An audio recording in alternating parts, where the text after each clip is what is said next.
Legend versus reality.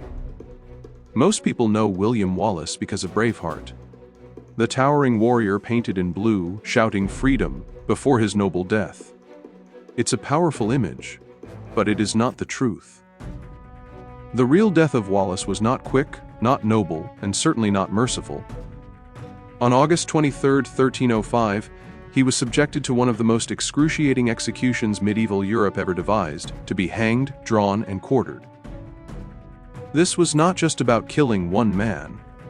This was psychological warfare, a ritual of cruelty designed by King Edward I of England to terrify an entire nation.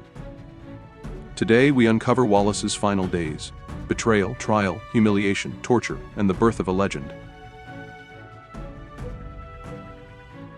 Chapter 1. Wallace the Outlaw.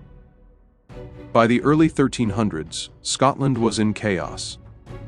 Its king, John Balliol, had been forced to abdicate, and Edward I of England claimed authority over the realm. Many Scottish nobles accepted this new order. Wallace did not.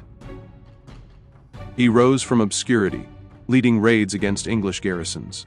In 1297, his forces destroyed an English army at Stirling Bridge, one of the most stunning victories in Scottish history. Wallace became guardian of Scotland. Edward struck back. At Falkirk in 1298, English longbowmen devastated the Scottish lines. Wallace survived but resigned his guardianship. For the next 7 years, he was a fugitive, hunted across Scotland, constantly in danger. By 1305, Wallace was cornered. Betrayal would bring his downfall.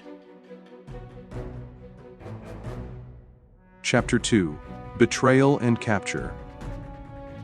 The man who betrayed Wallace was John de Menteith, a Scottish knight who had sided with the English. Wallace was seized near Glasgow, bound in chains, and handed over to Edward's men. News spread quickly. To Edward, Wallace was the embodiment of rebellion. Capturing him alive was a chance to stage not just a death, but a performance. Wallace would be paraded, humiliated, and destroyed. Escorted by armed guards, he was transported south. The journey to London took weeks. Villages watched as the once feared rebel, now shackled and exhausted, passed by under heavy guard.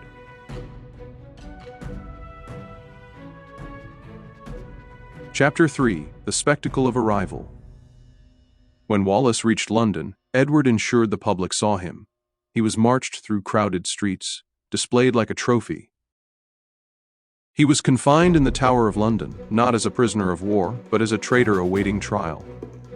For the English, Wallace was no knight, no honorable enemy. He was a rebel, outside the law, and deserving of the harshest fate imaginable. Chapter 4. The Trial at Westminster.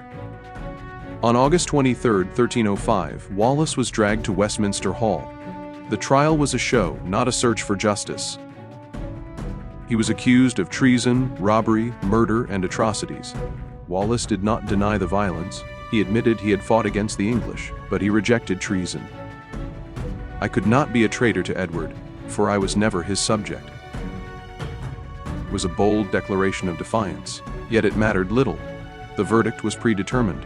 Wallace was condemned to death, not a soldier's death, but a criminal's. Chapter 5. Dragged to death. The execution was to begin immediately. Wallace was stripped naked, tied to a wooden hurdle, and dragged by horses from Westminster to Smithfield, through filth, mud, and jeering crowds. This was part of the punishment. He was not to walk with dignity, nor ride as a knight. He was to be displayed as powerless, humiliated, and broken before the people of London. Chapter 6. Hanging. At Smithfield, the crowd gathered. Wallace was hoisted onto the gallows, hanged by the neck. His body convulsed as the rope tightened. But before death came, he was cut down, still alive, gasping for breath. This was the beginning of the true horror. Chapter 7. The Drawing. Next came mutilation. The executioner castrated Wallace. His stomach was sliced open, his intestines pulled out and thrown into a fire before his eyes. He remained conscious through much of this, enduring agony unimaginable. To the English crown, this was justice. To the crowd, it was theater.